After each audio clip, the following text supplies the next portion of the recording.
नमस्कार, स्वागत है आपका। मैं हूं आपके साथ दिनेश अवस्थी। अखाड़ा परिषद के अध्यक्ष महंत नरेंद्र गिरी की संदिग्ध मौत से पूरा देश सन्न है। संत समाज अब घटना का जल्द से जल्द पूरा सच जानना चाहता है। इसके लिए उच्च स्तरीय जांच की जा रही है। उत्तर प्रदेश में किसी साधु महंत की असमय मौत का यह पहला मामला नहीं है। पहले 4 वर्ष में प्रदेश में 2 दर्जन से ज्यादा बड़े साधुओं की हत्या या संदिग्ध मौत हो चुकी है। ज्यादातर मौतों के पीछे का रहस्य अब तक सामने नहीं आया है। आखिर क्यों हो रही हैं संत समाज की हत्याएं और क्यों समाज को अपना जीवन दर्शन का ज्ञान देने वाले संत ही मौत को गले लगा रहे हैं। आज हम इस कार्यक्रम में इसी पर चर्चा करेंगे। चर्चा शुरू करें इससे पहले आपको बता दें कि इस मसले पर सियासत भी शुरू हो गई है। कल की पीठाधीश्वर और कांग्रेस नेता आचार्य प्रमोद कृष्णम ने कहा कि भाजपा ने हिंदू और सनातन की परिभाषा को कमजोर किया है।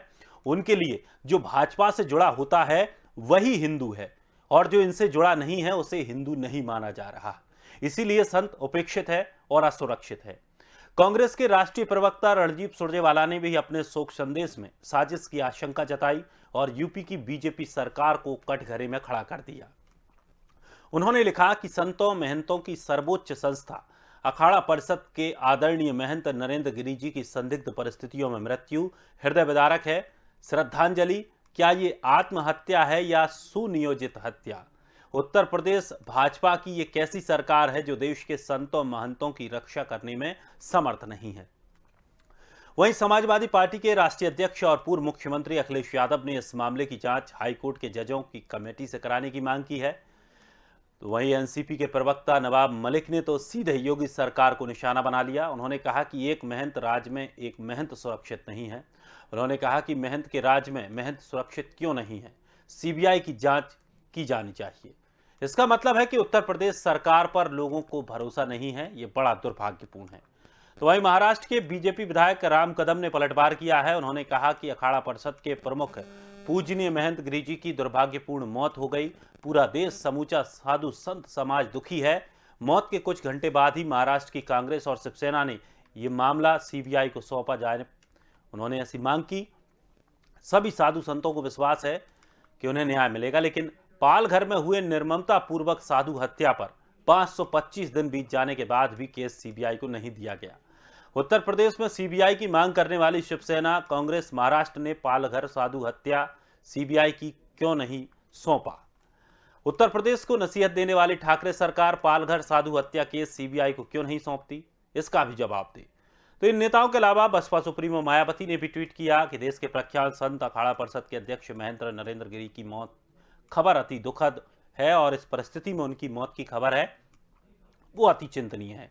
उनके अनुयायियों को प्रति मेरी गहरी संवेदना। सरकार जन भावना और मामले की गंभीरता के अनुरूप संतोषजनक कार्रवाई करे। तो मठ मर्डर और मिस्ट्री ये अब पूरा मामला है जो कहीं ना कहीं राजनीतिक रंग भी ले चुका है। और सबसे बड़ी बात यह है कि जिस तरह का जो महंत संत आनंद गिरी का जो ओहदा था उस ओहदे को लेकर के जब बात कही जा रही है, क्योंकि उनके साथ आमतौर पर देखा गया था कि कोई भी ऐसा दल नहीं है जिस दल के साथ उनकी मुलाकातें ना होती हों और उनसे मिलने लोग ना जाते हों, बड़े बड़े नेता ना जाते हों। तो एक बड़ा सवाल ये पैदा हो रहा है कि आखिर अब उत्तर प्रदेश में एक संत की मौत या हत्या, क्या कहें उसे, उस पर सीबीआई जांच होनी चाहिए। ये मांग विपक्षी दलों द्वारा की जा रही है। तो वहीं सवाल ये भी उठाए जा रहे हैं कि जब पालघर जैसी हत्याएं होती हैं, निर्मम हत्याएं होती हैं, तब ये विपक्ष कहां जाता है। चलिए आज इसी विषय पर हम चर्चा करने जा रहे हैं और मेहमान हमारे साथ जुड़ गए हैं संजय चौधरी, प्रवक्ता बीजेपी से, बसीउद्दीन सिद्दीकी, नेता कांग्रेस से, और शौकत अली, नेता समाजवादी पार्टी से। और कुछ ही देर में हमारे साथ दिवाकर विक्रम सिंह भी जुड़ेंगे, प्रदेश प्रवक्ता हिंदू महासभा से। सभी मेहमानों का बहुत बहुत स्वागत है। और सबसे पहले मेरा सवाल बसीउद्दीन सिद्दीकी साहब आपसे है। आप तक आवाज पहुंच पा रही है मेरी? नहीं, मुझे शो कर रहा है। सिद्दीकी जी आप तक आवाज पहुंच रही है? जी आवाज पहुंच जी सिद्दीकी जी, जिस तरह से महंत की हत्या हुई या महंत ने आत्महत्या की, जो मर्डर मिस्ट्री है उसको लेकर के एसआईटी के गठन तो कर दिया गया, लेकिन अब विपक्ष कह रहा है, आपकी साथ वाली सरकार की पार्टी कह रही है, कांग्रेस कह रही है कि इसकी सीबीआई जांच कराई जाए, लेकिन वहीं सवाल जवाब पर भी दाग दिया गया कि जब महाराष्ट्र में जब पालघर में संतों की हत्या होती है तब आप जांच सीबीआई को क्यों नहीं सौंपते? जी, ये जो सब महंत नरेंद्र गिरी आत्महत्या कांड है, मैं सिर्फ इतना ही कहना चाहूंगा कि सोशल मीडिया पर तैरती खबरों के अनुसार महेंद्र गिरी जी केवल हस्ताक्षर कर सकते थे, तो फिर इतना लंबा कथित तौर पर 6 पेज का सुसाइड नोट उनका ही लिखा हुआ है, ये कैसे पता चल गया? ये सरकार जन विरोधी सरकार है। इस सरकार के राज में कोई भी धर्म के लोग सुरक्षित नहीं है।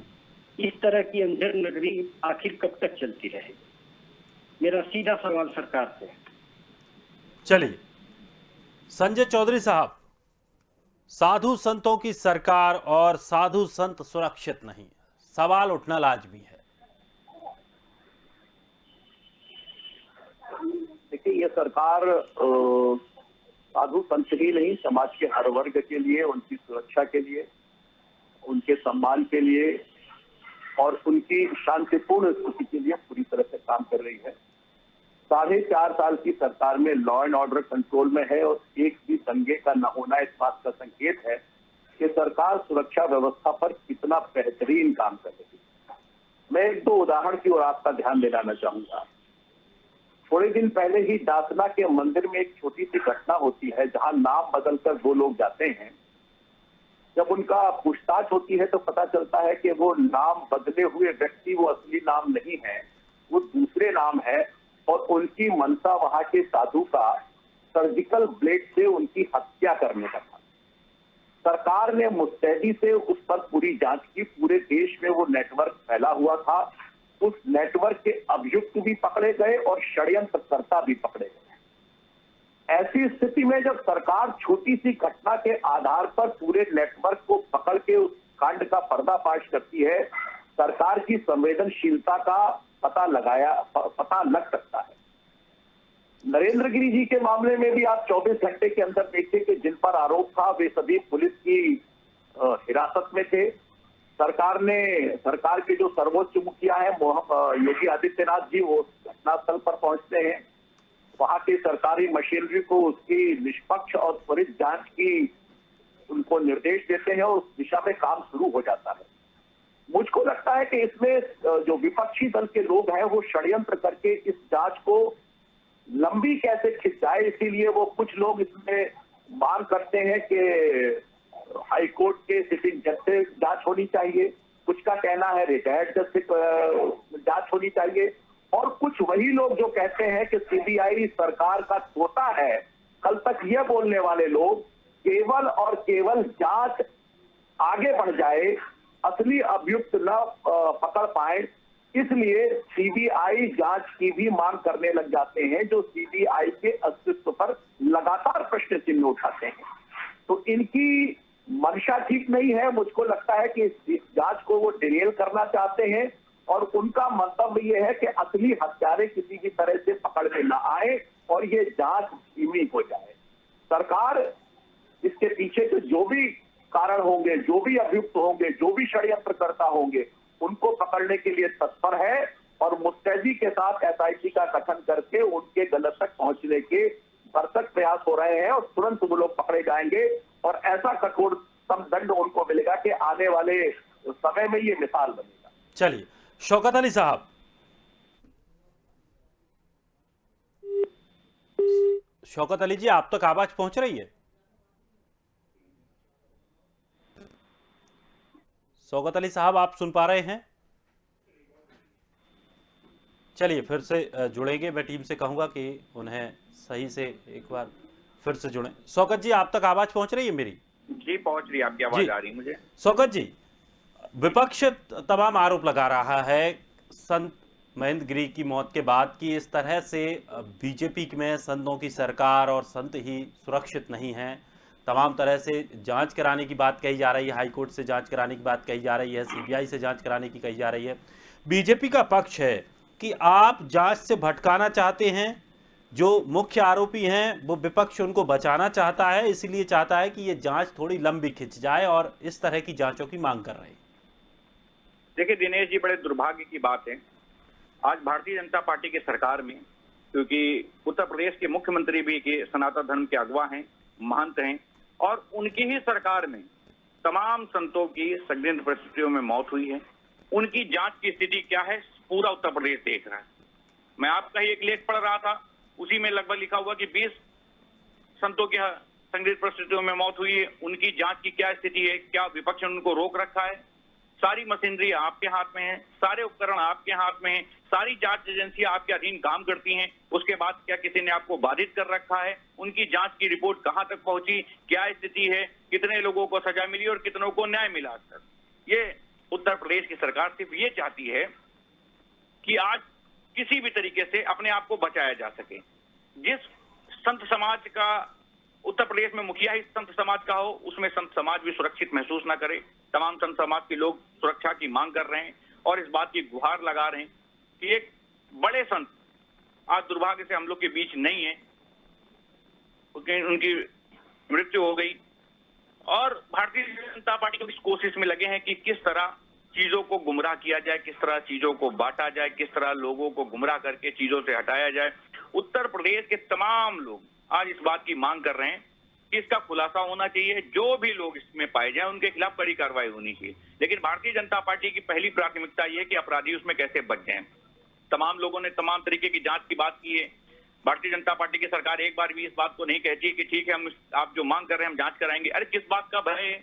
आप जांच कराइए, जो लोग दोषी हैं उनको दंडित करने का काम करिए और ऐसी नजीर पेश करिए कि उत्तर प्रदेश में दोबारा कोई ऐसी चेष्टा न कर सके। क्योंकि सनातन धर्म के अगवा से कोई आम आदमी नहीं थे, लोग उनके पर चिन्हों पे चलते थे, समाज उनके पर चिन्हों पे चलता है, वो अगुवाई करते थे, उनसे अच्छी दीक्षा और शिक्षा मिलती थी, और उनको अगर न्याय न मिले तो ये दुर्भाग्य उत्तर प्रदेश की सरकार का और हम लोगों का दुर्भाग्य है कि सरकार उनको न्याय नहीं दिला पाई।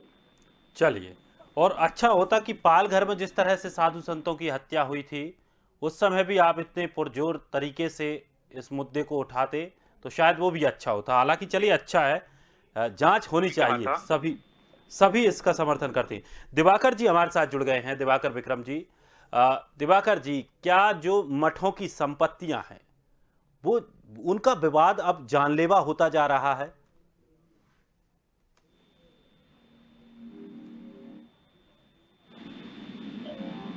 दिवाकर जी, आप तक मेरी आवाज पहुंच रही है?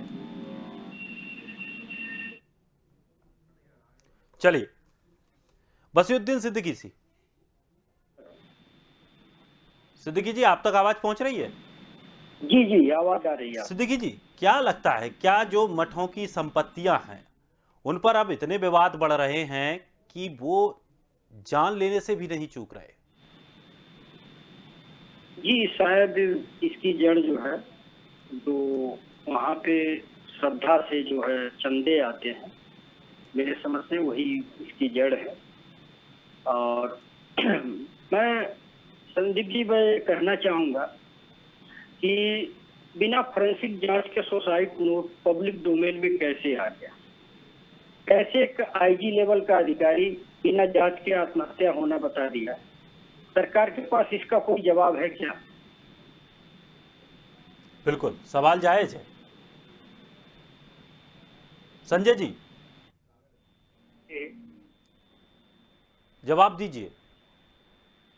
नहीं, ये सरकार का स्टेटमेंट था कि उनकी आत्महत्या हुई है क्या?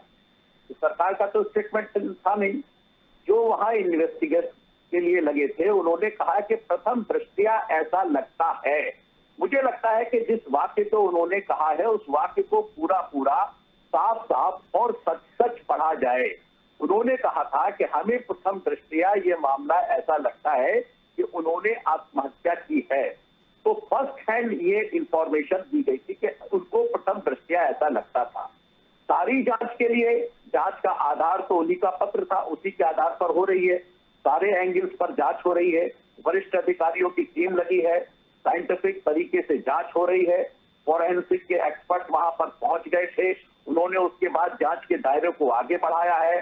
जो उनके मोबाइल की कॉल डिटेल्स है कि कितने कितने लोगों ने कब कब बात की, वहां कब कब कौन आया कौन गया। तो उन सारे संपर्कों और संबंधों के आधार पर जांच हो रही है।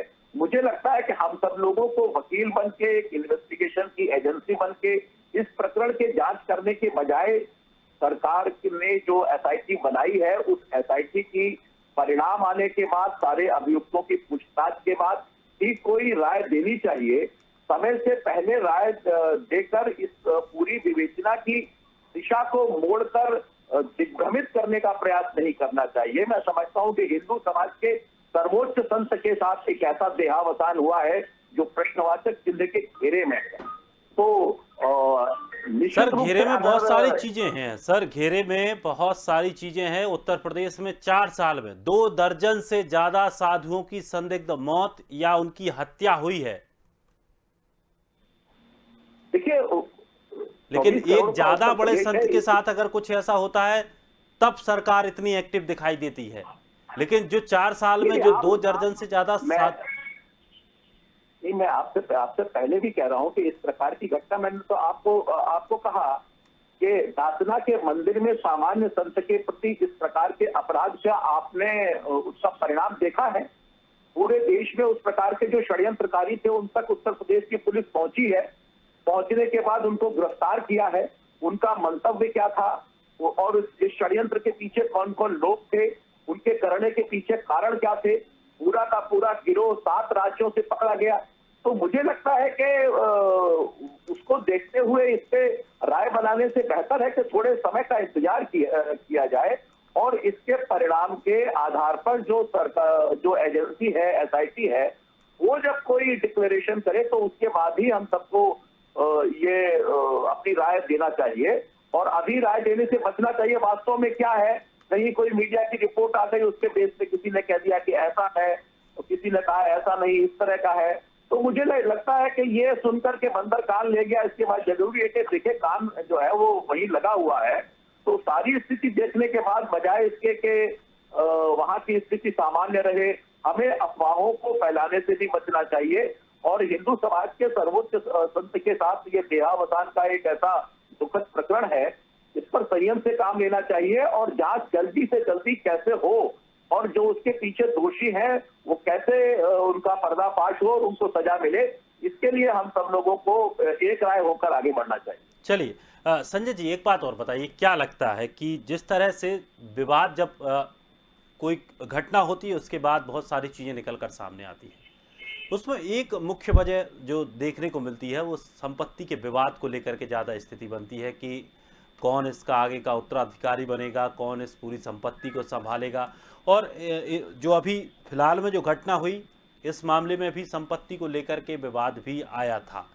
तो क्या लग रहा है, क्या जिस तरह से जो मठों की संपत्तियां हैं, इन संपत्तियों के विवाद में भी इस तरह की जो खूनी खेल हो रहा है? देखिए, सनातन संस्कृति में तो आपने देखा है कि मुंडे मुंडे मतर भिन्ना, एक प्रश्न पर अलग अलग तरह से किस पथ से होकर उस एक गोल तक पहुंचना है। अंतिम ब्रह्म के पहुंचने के मार्ग बहुत हैं। लोगों, चारवाक का दर्शन भी सामने है और शिव का दर्शन भी सामने है। इसमें वैष्णव परंपरा भी है, शैव परंपरा भी है, शाक्त परंपरा भी है। लेकिन उस उद्देश्य को पहुंचने के लिए कुछ लोग रास्ते से च्युत हो जाते हैं। ऐसी घटनाएं निश्चित रूप से आते हैं, लेकिन आज भी हिंदू समाज में ऐसे तपस्वी, ऐसे साधक, ऐसे समाज के लिए काम करने वाले लोगों की कमी नहीं है। मुझे लगता है कि ये छोटी छोटी कुछ घटनाएं हैं जिनसे ऐसी राय बनाने की तरफ लोगों का मंतव्य जाता होगा। लेकिन अभी भी हिंदू समाज के जो संत हैं वो देश के लिए, समाज के लिए, संस्कृति के लिए बहुत ही आदर्श रूप में काम कर रहे हैं और हमें उसी रूप में उन्हें स्वीकार करना चाहिए। चलिए, शौकत अली साहब, आप तक आवाज पहुंच रही है? आ रही है, आपकी आवाज आ रही है। हाँ, शौकत अली साहब, क्या लग रहा है, क्या कहीं भूमाफिया जो होते हैं, क्योंकि साधु संतों के पास, मठों के पास जमीनें बहुत होती हैं, जगह उनके पास पर्याप्त होती है और कहीं कहीं जगह पर जो जगह होती है वो बहुत अच्छी अच्छी लोकेशंस पर हुई होती है, तो क्या ये भी माने कि एक जो भूमाफिया है वो भी लगातार सक्रिय हैं और उनके निशाने पर संत लगातार आ रहे हैं? देखिए, ये बात आपकी दिनेश जी बिल्कुल सही है। बिल्कुल सही बात कही आपने कि तमाम ऐसी जमीनें होती हैं, तमाम ऐसी जगह हैं जो बहुत ड्रीम प्लेस पे होती हैं और कई भूमाफियों की नजर होती है। बिल्कुल सत्य बात है, मैं इसको स्वीकार करता हूँ। सरकार को विशेष इस पे ध्यान देना चाहिए और चिन्हित कराना चाहिए। मुझे तो लगता है कि आज जो ये हुआ है और पूरे देश के साथ एक बड़ी स्थिति हुई है, एक हिंदू समाज का अगवा खोया है हम लोगों ने, सनातन धर्म का अगवा खोया हम लोगों ने। सरकार को इस पे थोड़ा मंथन करना चाहिए और ऐसी जगहों को चिन्हित करा के उन्हें सुरक्षा प्रदान करानी चाहिए ताकि संत समाज को विश्वास हो। संत समाज के साथ साथ आम आदमी को भी ये विश्वास हो कि आज में उत्तर प्रदेश की सरकार सुरक्षा प्रोवाइड करा रही है और हम सुरक्षित महसूस कर रहे हैं। जिस प्रदेश का मुखिया खुद संत समाज का अगवा हो, महंत हो और वहां संत समाज भी सुरक्षित ना हो, आम आदमी में कैसे सुरक्षा भाव की भावना पैदा होगी? ये बड़ी चीज है दिनेश जी। मुझे लगता है कि उत्तर प्रदेश के मुख्यमंत्री को इस पर विशेष ध्यान देकर तमाम ऐसी जगहों की चिन्हित कराना चाहिए जहाँ ऐसी जगहें हों। संत समाज को विश्वास में लाना चाहिए, उनको सुरक्षा देनी चाहिए ताकि आम जनमानस में भी भावना अच्छी पैदा हो और संत समाज भी सुरक्षित महसूस करे। चलिए, दिवाकर जी हमारे साथ फिर से जुड़ गए हैं। दिवाकर जी, आप तक आवाज पहुंच रही है मेरी? दिवाकर जी, आप सुन पा रहे हैं? चलिए, दिवाकर जी नहीं, दिवाकर जी से संपर्क नहीं हो पा रहा है। हम पुनः जुड़ने की फिर उनसे प्रयास करेंगे। संजय जी, एक बात और जानना चाहेंगे कि जिस तरह से जो पूरा मामला हुआ, इसको लेकर राजनीति भी की जा रही है, लगातार विपक्ष के द्वारा सरकार को घेरा जा रहा है, खास करके योगी सरकार को इस पर निशाने पर लिया जा रहा है। लेकिन जिस तरह से तमाम जो चीज़ें उसमें निकल कर सामने आई, एक पत्र निकल कर सामने आया, कहा यह भी जा रहा है कि जो महंत थे वो ज़्यादा इतने लिख नहीं पाते थे इतना कुछ विशेष, लेकिन उस पत्र की क्या सत्यता निकल कर अभी तक सामने आ पाई, और वो एकदम पत्र बिना जांच के, बिना उसकी पूरी सत्यता के पब्लिक डोमेन में कैसे आ जाता है? ये तो सरकार की निगरानी में थी ये चीजें। देखिए, पत्र की सत्यता पर हम और आप बैठकर न तो इस पर विचार कर सकते हैं और ना हमारी और आपकी इसमें विशेषज्ञता है। इसमें विशेषज्ञता तो उन्हीं की हो सकती है जो हैंड राइटिंग के एक्सपर्ट हैं। उनमें विशेषज्ञता तो उन्हीं लोगों की हो सकती है जो उस बड़े संत के आसपास रहे हैं, वो उनके व्यक्तित्व को जितनी गहराई के साथ जानते हैं, वो सत्यता और उसकी भाषा का जो प्रवाह है वो मनोवैज्ञानिक उसको ज्यादा बेहतर तरीके से परिभाषित कर सकते हैं। तो मैं समझता हूं कि जो जब एक ऐसी एसआईटी बनी है जिसमें सारे एक्सपर्ट्स के साथ, अभी इसकी भी चर्चा हो रही है कि जो लोग वहां पर हैं और जिसमें सवालों के घेरे में है, उनका मशीन पर ले जाकर लाइट डिटेक्टर के साथ उनके वास्तव में उनके मन में क्या चला है, इसकी भी जांच कराने की बात हो रही। तो बहुत सारे आधारों पर, साइंटिफिक बेस पर, और जो नई टेक्निक आ रही है जो अपराध के नियंत्रण में, उन सारे लोगों का उपयोग करते हुए जो सर्कमस्टांसेस सामने दिख रहे हैं और जो सर्कमस्टांसेस नहीं दिख रहे हैं, लोगों की शंकाएं हैं, उन पर भी इस पर पूरी विवेचना के साथ इसका इनके तथ्यों का अन्वेषण हो रहा है। और इस बात का विश्वास रखना चाहिए कि इसके पीछे चाहे जो भी लोग होंगे, चाहे जितने बड़े होंगे और षड्यंत्र चाहे जितना बड़ा होगा, इसमें सारे पक्षों के साथ पूरी निर्ममता के साथ, पूरी शक्ति के साथ, वैज्ञानिक तरीके के आधार पर इसका विश्लेषण होगा और इसके पीछे के बेनकाब चेहरे जो भी होंगे वो सामने आएंगे और उनको कठोरतम दंड मिलेगा ही मिलेगा। तो मेरी एक बार फिर से गुजारिश है कि एक बार, क्योंकि जो संतों के बीच में गए थे, वहां के सारे संतों से योगी जी ने बातचीत की थी, उनके जो भी अनुयायी हैं उनके साथ बैठे थे, उनकी जो राय थी, उनके राय के आधार पर उसका कार्यक्रम तय हुआ था। जो उनका शव था उसका पोस्टमार्टम 5 वकीलों ने किया था, जो सामान्यतः नहीं होता है। तो ऐसी प्रक्रिया के साथ जिसमें कोई भी चूक ना हो जाए, एक एक कदम फूंक कर उत्तर प्रदेश की योगी जी की सरकार रख रही है। और इसी आधार पर मुझे कहना है कि जांच को और लटकाने के बजाय इसी दिशा पर जाकर निश्चित रूप से अभियुक्तों के को बहुत जल्दी ही सामने लाकर इस षड्यंत्र को बेनकाब किया जाना बहुत जरूरी है। चलिए, बहुत बहुत शुक्रिया तमाम मेहमानों का हमारे साथ जुड़ने के लिए। और मठ मर्डर मिस्ट्री, अब देखना ये होगा कि जिस तरह से एसआईटी की जांच के लिए जो आदेश दिए हैं, किस तरह से जांच होती है और क्या कुछ निकल कर सामने आता है, क्योंकि अभी तो सिर्फ एक पत्र आया पत्र के जरिए तमाम संदिग्ध लोग उस घेरे में आए, उन लोगों को हिरासत में भी लिया गया, लेकिन सत्यता क्या है उसका भी सामने आना बाकी है। फिलहाल इस खास कार्यक्रम में इतना ही। ताजा तरीन खबरों के लिए आप बने रहिए स्वदेश के साथ।